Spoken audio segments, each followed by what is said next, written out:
somos y cómo somos los andaluces, nuestras costumbres. Lo que usamos, lo que nos rodea, tiene su origen en la historia del territorio de Andalucía.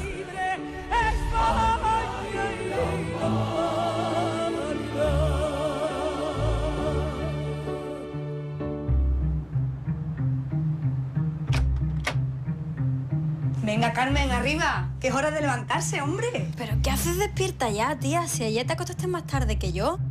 Por cierto, ¿cómo fue esa cena romana? Ni te lo imaginas. Mira, tumbada en una especie de sofá con bailarinas y lo que me tuve que reír con la abuela de Rafa. Vamos, una historia para contarla las veces que haga falta. Uy, qué bonito el comedor romano. Antes de cenar, los romanos invocamos a los dioses y le damos las gracias por los alimentos que vamos a tomar. Es que eso es una buena costumbre, cosa que se ha perdido hoy día, ¿eh? Ahora, eso sí, que cada uno le rece a sus propios santos. Uy, pero bueno, ¿qué hace este hombre? Oiga usted, que mis zapatos son caritos, que no son de mercadillo. Le tengo que quitar los zapatos, señora. Le tengo que lavar los pies. Bueno, pues mire, usted me quita los zapatos si quiere, pero los pies yo vengo lavadita de casa, que estoy muy limpia. Sí, señora, no se preocupe, tan entera, ¿no, papilú? Los zapatos nomás, que hoy va a trabajar menos. Bueno, y ahora, ¿cómo me siento yo aquí, Rafa? Espere, señora, tranquila, que yo la ayudo, no se preocupe. ¿Pero qué hace? ¿Que se me va a ver todo, hombre? ¡Por Dios! No se preocupe, confíe en mí, ¿ves? Es que nosotros, ¿ves? Los pies tienen que ir aquí arribita. ¡Ay, por eso ay, la costumbre... ay, malvado! ¡Ay, malvado! Dale, vas tú. ¡Ay, Dios mío! ¡Ay, Casi. ay, por Dios! Pero, Rafa, ¡ay! ¿Pero cómo se puede comer así, acostado de lado? Abuela, tú haz lo que veas hacer a los demás, ya está.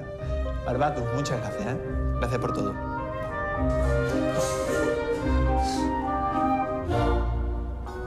Qué gracia la que tuvo que haber liado a Mercedes. Visto lo visto, aún no le entran ganas de haber nacido en la época de los romanos.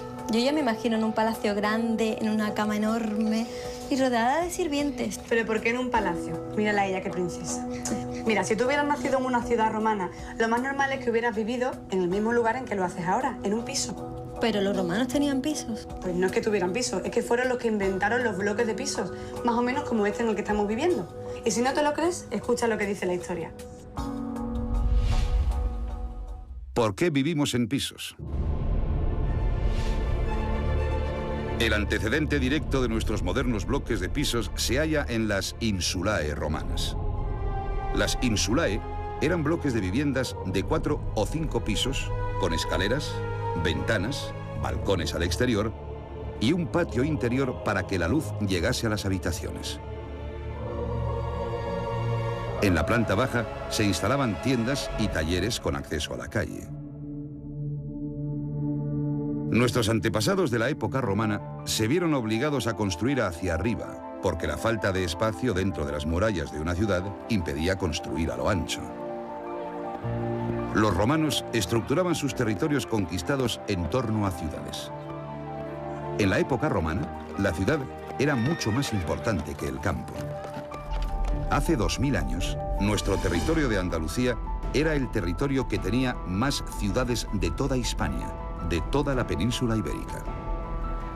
En el sur de Hispania, la mayor parte de la población vivía en las ciudades. El número de habitantes de las ciudades aumentó considerablemente, pero la extensión dentro de las murallas no podía aumentar.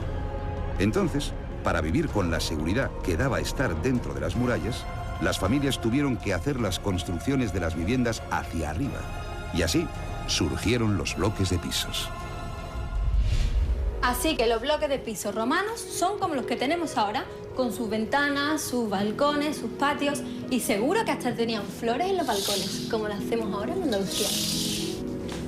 Pues sí que tenían flores en los balcones, pero los pisos de la época romana también tenían algunas cosas que no te iban a hacer ni pizca de gracia. Por ejemplo, no había un lugar donde hacer tus necesidades. ¿Cómo? ¿No había cuarto de baño? No. ¿Y cómo lo hacían? Bueno, pues se bajaban a la calle y lo hacían en las letrinas públicas. Y además, por lo que tengo entendido, mientras estaban ahí a lo suyo, pues lo hacían juntos y charlaban entre ellos. Mira aquí. Madre mía, pero si son como los váteres que tenemos ahora, pero están pegados unos a los otros. Uf, qué vergüenza, ¿eh? Yo no podría, prefiero la escupidera de mis abuelos. Sí. Bueno, ahora que dices escupideras y abuelos, mira, en la cena romana de anoche la abuela de Rafa confundió un lavamanos con una escupidera. Lavémonos las manos antes de empezar a comer, porque para comer los alimentos utilizamos las manos y hay que ser muy higiénicos. Uy, esto parece una escupidera en vez de un lavamanos. ¿Nuestros antepasados romanos no usaban cubiertos? Pues solo la cuchara para comer la sopa. Y el resto de los alimentos, como cuando vamos de romería, con los dedos. La verdad es que no vivían nada mal nuestros antepasados romanos, ¿eh? Ahora estamos en tiempos de paz, pero no hace mucho hemos tenido una guerra. Roma, que hasta el siglo I a.C. había estado gobernada por las familias aristocráticas, comienza una época de grandes conflictos porque una nueva y numerosa clase de ciudadanos romanos exige los mismos derechos que tenía la aristocracia. Para eliminar las tensiones entre ambos bandos, se crea el primer triunvirato de Roma, por el que el gobierno es compartido por Pompeyo, del partido aristocrático, Julio César, apoyado por el partido del pueblo, y Craso, el hombre más rico de Roma, famoso por haber aplastado la revuelta de esclavos de Espartaco. Craso murió intentando conquistar nuevos territorios en Oriente. Sus enemigos, los partos, lo mataron haciéndole beber oro fundido para castigar su codicia. Tras la muerte de Craso, estalla una guerra civil romana entre Pompeyo y Julio César. Los pueblos hispanos se vieron envueltos en esta guerra civil romana, porque tanto Julio César como Pompeyo recurrieron a ellos en busca de soldados y de bienes para financiar las necesidades de su ejército. Julio César venció a los pompeyanos en Hispania y liberó a los habitantes del sur de pagar tan fuertes impuestos. Con esta decisión, Julio César se ganó toda la simpatía de los habitantes del territorio de Andalucía de aquella época. Por lo menos acabó la guerra, que eso siempre es un consuelo. Eso nos creíamos todos, pero la guerra continuó y fue a mucho peor. Aunque Julio César había vencido al propio Pompeyo y, por tanto, parecía que la guerra civil romana había terminado, no fue así. La guerra vuelve a prender en nuestro territorio. Los hijos de Pompeyo llegan a Córdoba y forman un nuevo ejército. Julio César tiene que volver a Hispania para acabar con los últimos pompeyanos en una batalla definitiva, la batalla de Munda. Es en el territorio de Andalucía, tras la batalla de Munda, donde Julio César termina haciéndose con el poder absoluto y se convierte en dictador de Roma. Y en estas acabó la guerra, ¿no? Sí, gracias a los dioses. Y por eso merece la pena beber vino. Que nos sirvan el vino, pero siempre mezclado con agua o miel, claro, que si no se sube a la cabeza. Anda, pues menos mal, porque a mí se me sube a la cabeza en cuanto me paso un poquito. ¿No? Porque para eso están los perfumes y las coronas de flores. ¿Las flores y los perfumes? Sí, los romanos pensamos que el olor de los perfumes y de las flores hacen que no se nos suba el vino a la cabeza. Qué curioso. Qué curioso lo que dice este hombre de que el olor de algunas flores hace que el vino no te maree. Yo, de todas formas, cada vez bebo con más moderación. No como los jóvenes, que están cogiendo costumbres griegas. También en nuestros días ocurre lo mismo. A esto le llamamos botellona. No se puede imaginar la que lían los jóvenes. Ay, la juventud. ¿Quién pudiera volver atrás? Cuando Mercedes dijo lo de la botellona, a mí casi me da algo. La verdad es que la abuela de Rafa tiene todo el arte, ¿eh? Tía, no sé cómo te puede gustar la pasta de dientes de fresa. Uf, yo prefiero la de menta. Si tú supieras con qué se lavaban los dientes en la antigua Roma. ¿Cuál es el origen de la pasta de dientes? Por increíble que pueda parecernos, hace miles de años los egipcios ya se lavaban los dientes. Pero fueron los romanos los que trajeron a nuestra tierra esta costumbre. Pero la pasta de dientes más exótica que se utilizaba en la antigüedad era la que usaban los celtíberos. Los celtíberos, que habitaban el centro de la península ibérica, se lavaban los dientes con orines, que por su aporte de amoníaco blanqueaba los dientes. ¡Buah! ¡Qué asco, tía! Ya no me parecen tan civilizados, ¿eh? Bueno, eso que tú dices que no son muy civilizados, nos trajeron lo que estás usando ahora mismo. ¿El qué? ¿El grifo? No, el grifo no, el agua corriente. El hecho de tener agua potable en las casas con este simple gesto... Sí, esto es un lujo, la verdad. Sí, un lujo que trajeron a nuestra tierra los romanos. ¿Por qué tenemos agua corriente en nuestras casas? Los romanos fueron capaces de construir grandes conductos de agua a través de valles y montañas. Los acueductos. El acueducto es una de las obras más características e importantes de la ingeniería romana. Su función era transportar el agua desde los manantiales hasta la ciudad, donde se canalizaba el agua y se distribuía por medio de tuberías de plomo hasta las fuentes. El acueducto era construido con una ligera pendiente de principio a fin para que el agua no se detuviera. La estructura del acueducto consistía en un canal por donde discurría el agua, elevado sobre gruesos pilares unidos entre sí mediante arcos de medio punto, lo que producía un perfil arquitectónico de gran belleza. Un acueducto como este, que es árabe, pero dicen que su origen fue romano. Tienes razón, no le damos ninguna importancia al agua y sin esto no sé qué haríamos, ¿eh? Pues sí. Cállate, la hija, dime cómo te llamas, que te voy a pedir para Reyes. Fojula, que hay que aguantar, ¿eh? Ya, me han emborrachado para veros doble. Aquí más de uno tiene la cara de cemento armado. Y ahora no me dirás que los piropos vienen de hace miles de años, ¿eh? Pues mira, no lo sé, no me extrañaría nada, la verdad. Pero el cemento armado, sí. ¿Por qué hoy día construimos nuestras casas con cemento? Nuestros antepasados romanos utilizaron para la construcción los materiales básicos propios del mundo antiguo, la piedra y el ladrillo. Sin embargo, su gran aportación fue el cemento. Aunque ya lo conocían los griegos, los ingenieros romanos inventaron un hormigón impermeable mezclado con una arena volcánica que le permitía construir edificios más grandes, más fuertes y en menos tiempo que nadie. El cemento revolucionó las técnicas de construcción por ser tan resistente como la piedra, pero más flexible antes de secarse y, sobre todo, más barato. ¿Y tú crees que a estos albañiles les importa el origen del cemento? Bueno, seguro que sí.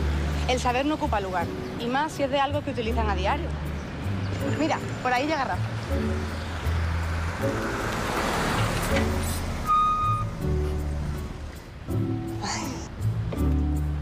Perdón, lo siento. Hombre, Rafa, que ya tenías a María nerviosa, que me ha hecho acompañarla hasta que vinieras. Bueno, pero hemos entretenido mucho a los albañiles. De todas maneras, nos ha servido para averiguar que fueron los romanos quienes inventaron el cemento. Bueno, inventaron el cemento y además utilizaban ya algunas de las herramientas que se usan hoy día, como la sierra, el martillo, no sé, el compás, la escuadra, la vara de medir, pico, el taladro, no sé, muchísimas cosas. Pero bueno, que no hemos venido a hablar de ladrillo ni de construcción, sino de Córdoba. Sí, me ha dicho María que vais a Córdoba. Sí, es que fue la capital de nuestro territorio en la época romana. Oh, qué bien os lo pasáis, de verdad. Me encantaría ayudaros más en vuestro trabajo, pero de momento tengo el mío. Por cierto, que me ha dicho María qué tal lo pasasteis en la cena romana. Fue increíble. ¿Le has contado lo que hizo el señor romano? No. Bueno, cada vez que me acuerdo me muero de la risa. Uy, ¿has oído, niño? Abuela, es que es la costumbre. Nuestros antepasados romanos solían soltar todo tipo de gases. Además, los médicos de la época lo recomendaban. Mucho lavarse los pies, mucho lavarse las manos, pero después tirándose eructos ahí todo el día, vamos. Eso es una cosa que está feísimo hacerlo en público. Y para terminar la cena, vamos a ver un espectáculo famoso en toda Hispania. Las bailarinas gaditanas.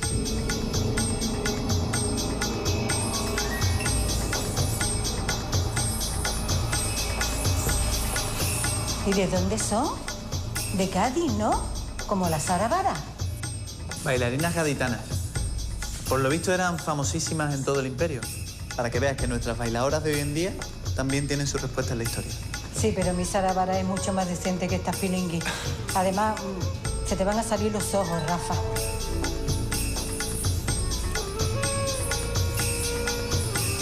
Mi señor, ¿Cómo osas interrumpir el baile, papilo? tengo una grave noticia que darle. Julio César ha sido asesinado en Roma. ¿Julio César asesinado? Que los dioses nos protejan de los malos augurios que se ciernen sobre esta tierra. Así que justo cuando más encima estabas con la bailarina, ¿vas y termina la cena? No veas cómo las miraba. Si hasta su abuela tuvo que llamarle la atención. Sí. Bueno, anda, vamos a dejar nuestra charla, que si no, termina la serie y todavía no nos hemos ido para Córdoba. Bueno, pues lo dicho, que lo pasé muy bien y que me encantaría acompañaros, pero tengo un trabajo que hacer y un horario que cumplir. Ya, igual que nosotros. Bueno. Bueno, hasta luego, Carmen. Venga. Hasta luego. Oye, ¿llevas agua? Adiós.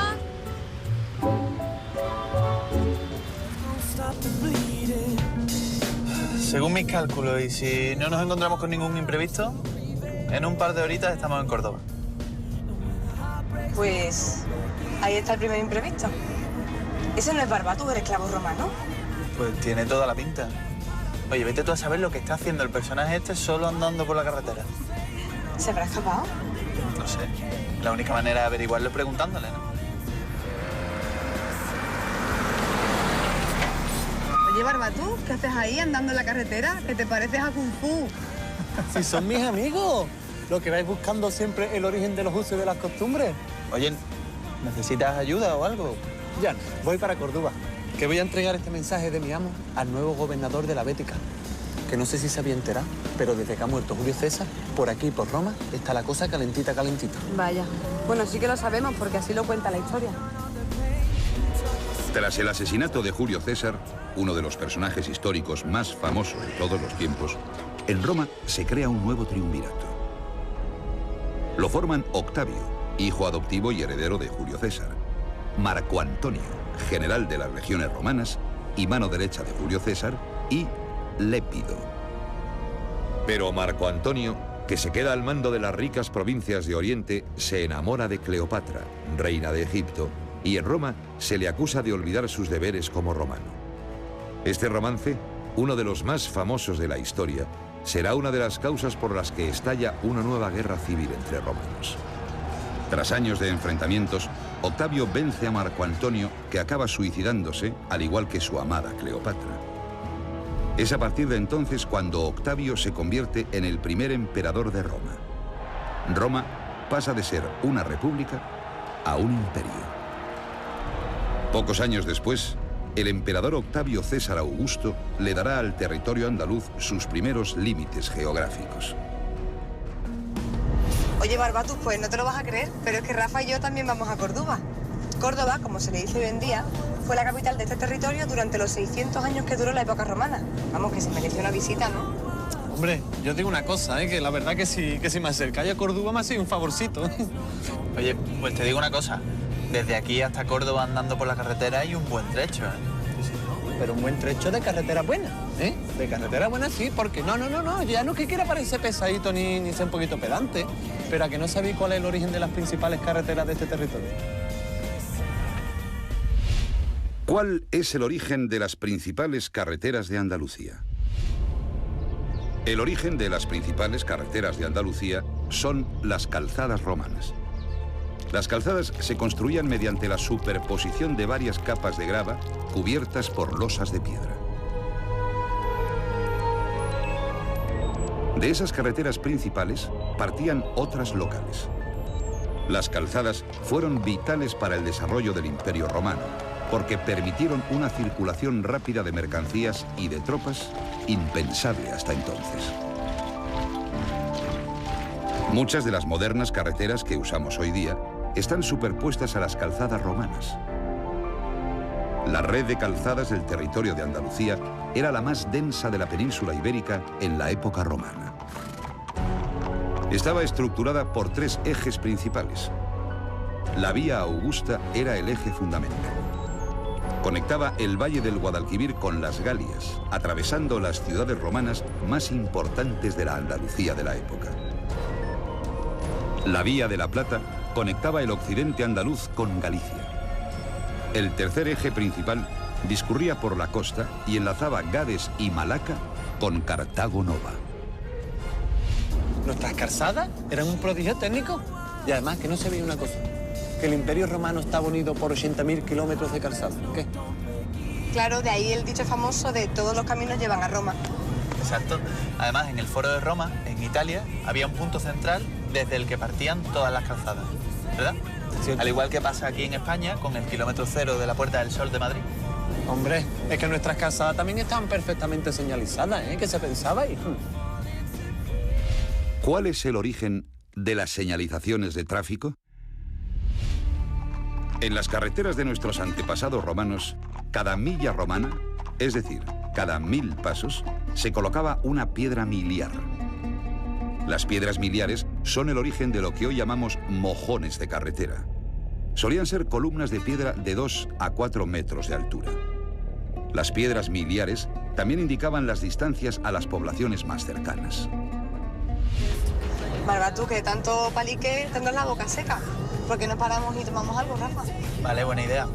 Además, dentro de un par de kilómetros hay una venta que está bastante bien.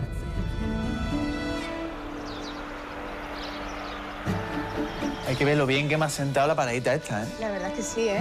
Qué buen invento este de las ventas de carretera. Hombre, no va a ser buen invento si fuimos nosotros los romanos los que la inventamos. Sí, hombre, me está vacilando, Barbatu. ¿Que los romanos fuisteis los que inventasteis las ventas de carretera? Hombre, claro, por favor. Si no, pregúntale a la historia.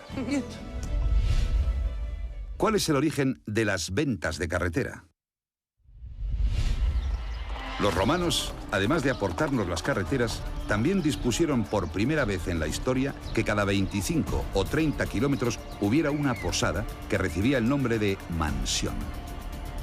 Estas primitivas ventas de carreteras ofrecían todo lo necesario al viajero para pernoctar y para reponer fuerzas.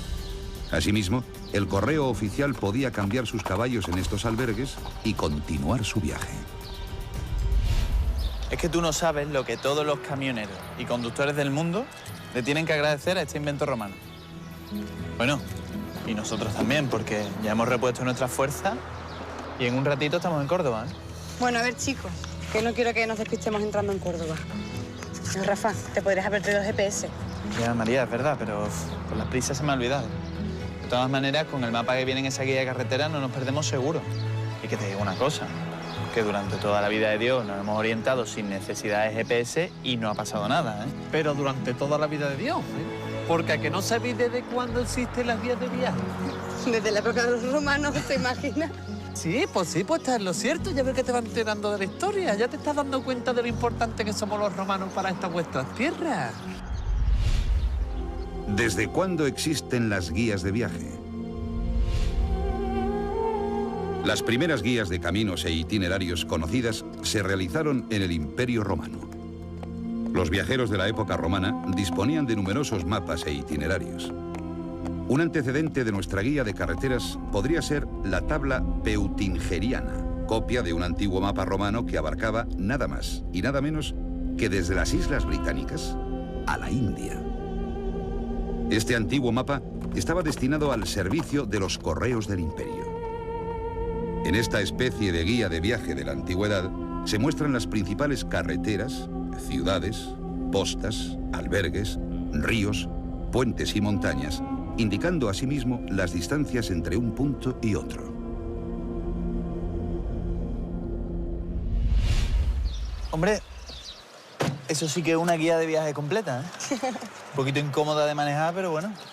Barbatu, tenemos que dar otra vez las gracias al pueblo romano por la aportación a la historia de nuestras costumbres. Nada, hombre. No hay por qué darla. Por cierto, ¿queda mucho para llegar a Córdoba? Que va, casi nada. Ya mismo estamos allí.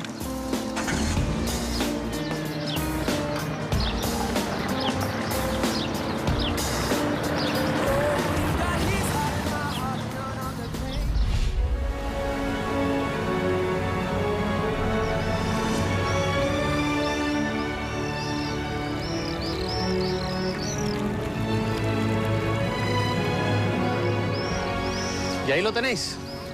Construido hace más de 2000 años durante la época romana sobre el río Betis. Este era el único punto en que se podía cruzar sin utilizar ningún tipo de embarcación. ¿No os parece maravilloso? Es precioso. Pero lo que realmente me impresiona es que todavía esté ahí. Bueno, y además desde hace más de 20 siglos, porque se construyó en el siglo I, ¿no? Correcto.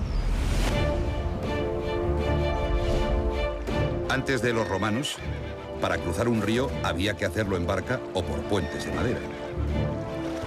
Nuestros antepasados romanos fueron los primeros que construyeron puentes de piedra. Y los hicieron tan sólidos que muchos de esos puentes romanos construidos en nuestra tierra permanecen en funcionamiento 20 siglos después. Lo que me parece realmente impresionante es que estemos pisando un puente que tiene más de 2000 años de vida. Impresionante, ¿por qué? Hombre, nosotros hacíamos las cosas bien. No es como vosotros, que así las cosas y no duran nada. Nosotros hacíamos las cosas para que durasen. Pues sí que es verdad, Barbatu, sí que es verdad. Pero bueno, ya estamos en Córdoba, como tú querías. ¿Ahora qué es lo que tienes que hacer? Ah, pues mira, voy a llevarle esta carta al nuevo gobernador, de parte de mi amo. Ah, bueno. Y estas moneditas, en agradecimiento por haberle mantenido el cargo que él ejerce ahora. Un momento, ¿que le vas a pagar al gobernador? Eso es corrupción.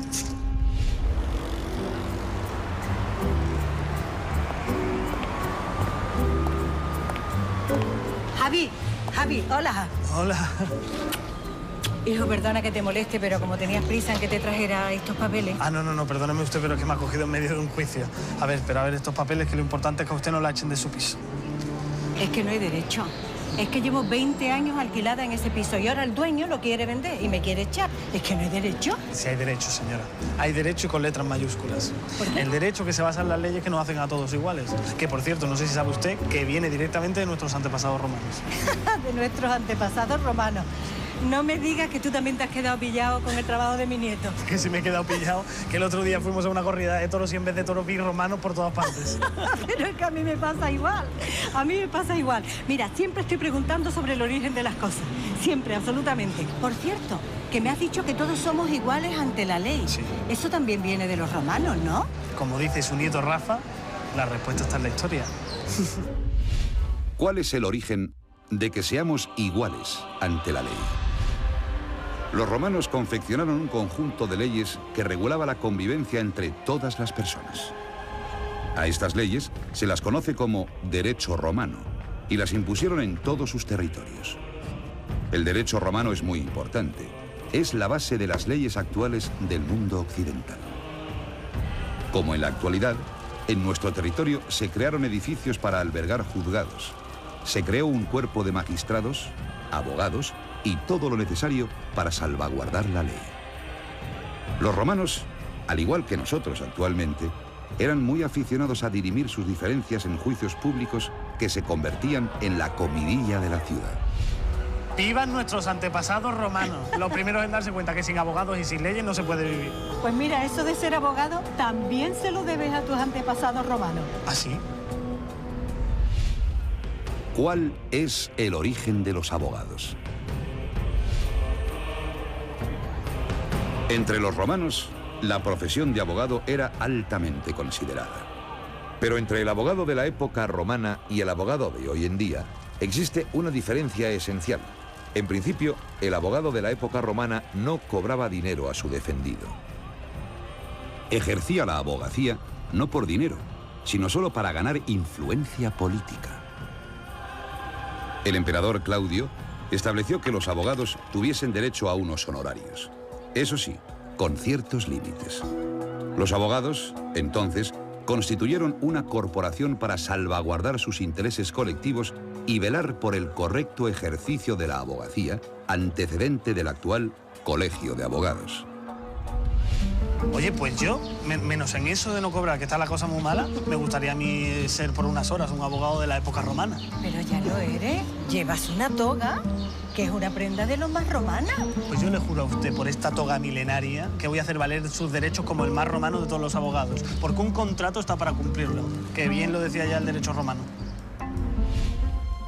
¿Por qué podemos hacer un contrato legal? Nuestros antepasados romanos establecieron leyes que nunca antes se habían conocido en nuestro territorio de Andalucía, como los contratos de compraventa o arrendamiento. Antes de los romanos, al comprar o alquilar algo, tenía que bastar con la palabra dada. Con el derecho romano se crearon los documentos y las normas que acreditaban ante un juez la compraventa por escrito.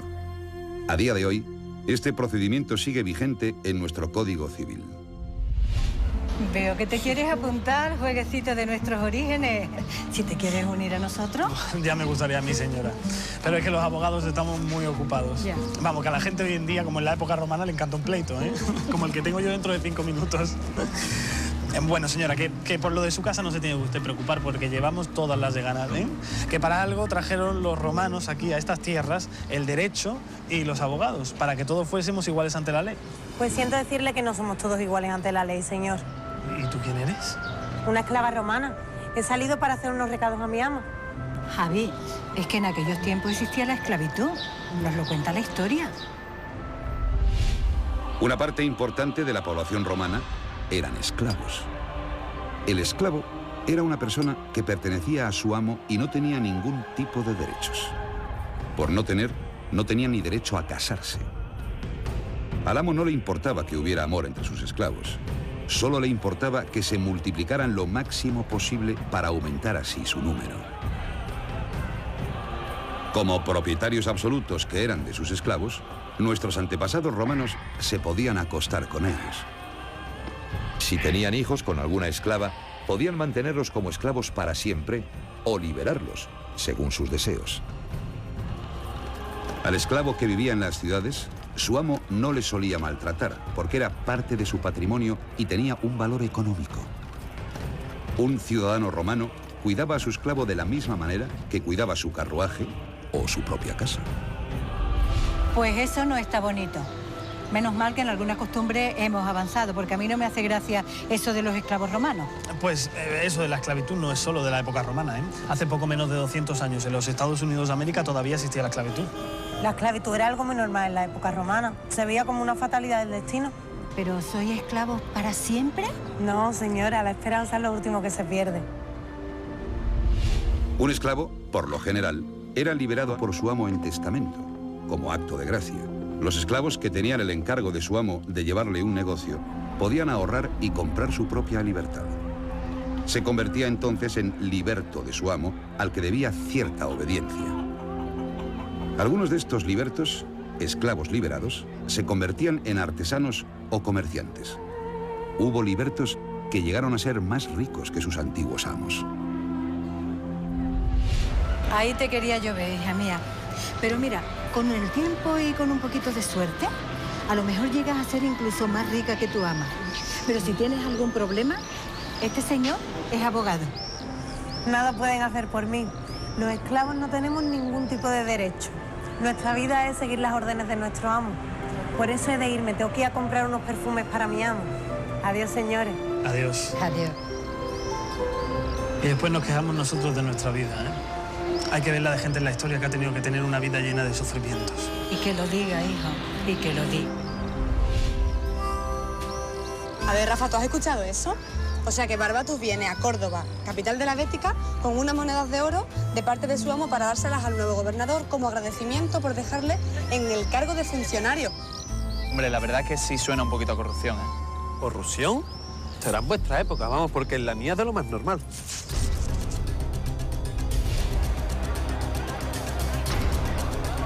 En la época romana no era nada extraño que el funcionario público se enriqueciera. El funcionario público, con frecuencia, recibía dinero o regalos por otorgar cargos y favores. Es decir, si el gobernador de una provincia nombraba a un romano para un cargo público, este podía gratificarle por su nombramiento. Incluso el mismísimo emperador de Roma recibía regalos por sus favores. Pagar a quien te mantiene en tu puesto o te hace favores era una costumbre aceptada por todos en la época romana. En el caso de que el funcionario se excediera en su codicia, era depuesto, exiliado y privado de su patrimonio y derechos civiles. O sea, por lo que nos estás contando, lo que parece es que los funcionarios públicos se forraban a costa de los demás, ¿no? Sí. Y nosotros nos lo pasamos pipa a costa de los funcionarios. Hombre, es que los romanos no somos tontos. Ya. El político o funcionario público podía cobrar comisiones, pero corría forzosamente con los gastos de espectáculos, fiestas e incluso con la construcción de edificios públicos. Más de una vez, esta práctica llevaba al funcionario a la ruina. pero al mismo tiempo le servía como campaña electoral para ser elegido de nuevo. Hombre, la verdad es que eso ya está bastante más equilibrado, porque lo que uno quita por un lado, lo devuelve por otro, ¿comprendes?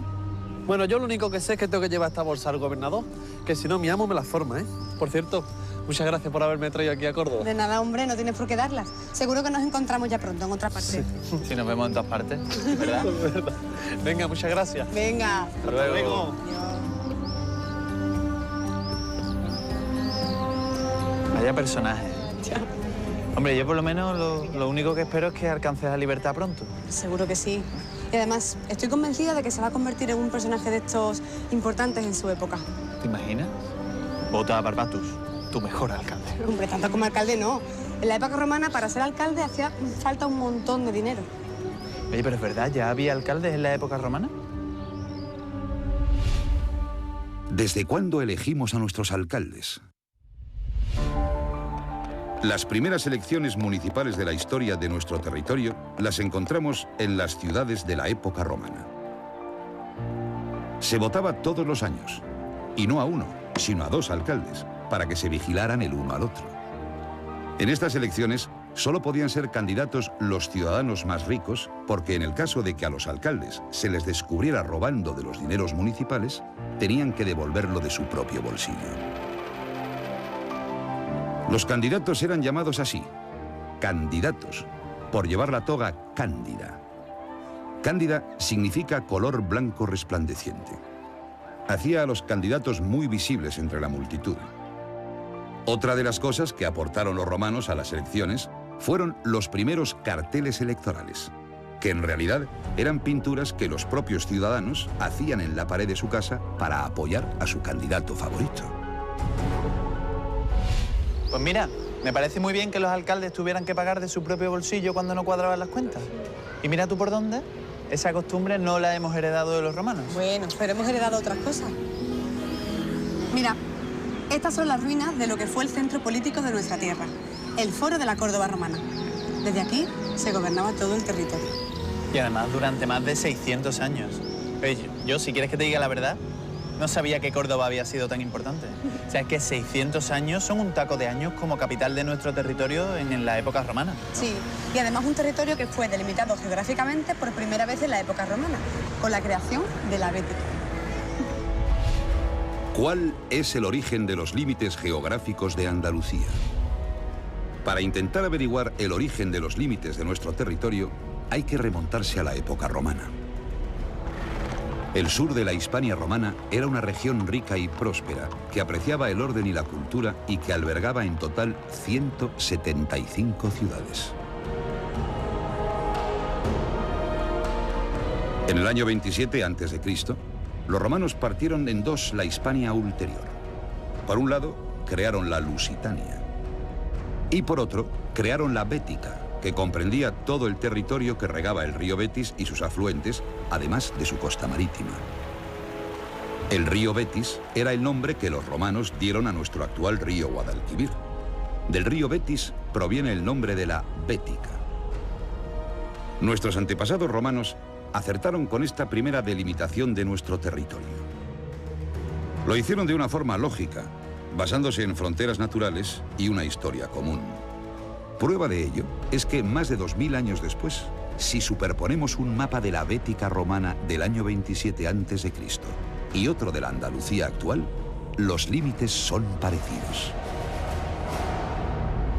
La verdad es que viéndolo en un mapa, la Bética romana y nuestra Andalucía son casi iguales. Sé que cuando yo te digo que los andaluces tenemos algo en común entre nosotros es cierto. Hasta los romanos se dieron cuenta. Hombre, es una manera de verlo. Aunque ese no sea nuestro trabajo, porque nuestro trabajo consiste en averiguar el origen de lo que nos rodea, pero en nuestra historia. Ya lo sé, me encanta. Y además, ¿sabes qué? Apuesto lo que tú quieras a que todo esto que estamos haciendo le va a interesar a muchísimos andaluces. ¿No les va a interesar? Conocer el origen de nuestras costumbres nos ayuda a comprenderlas mejor y así le sacamos más provecho. Es decir, que nos hace mejores personas. Por ejemplo, Rafa, la boda que tenemos la semana que viene, la de tu primo. ¿Tú crees que a la gente no le gustaría saber cuál es el origen de los anillos de boda, o de la pedida de mano, o de la tarta nupcial? Seguro que les va a interesar. En el próximo capítulo, Oye, ¿y no te has planteado nunca cuál es el origen de las costumbres de los anillos de boda? ¿Por qué nos ponemos un anillo cuando nos casamos? Que está la cosa por aquí cortita ya, ¿eh? ¿Cuál es el origen de los productos contra la calvicie? Yo creo que el bar este te va a gustar. Tú sabes que a mí todos los bares me encantan. ¿Por qué hay tabernas y bares en Andalucía? Que al final un buen aficionado apoya desde donde haga falta, Javi.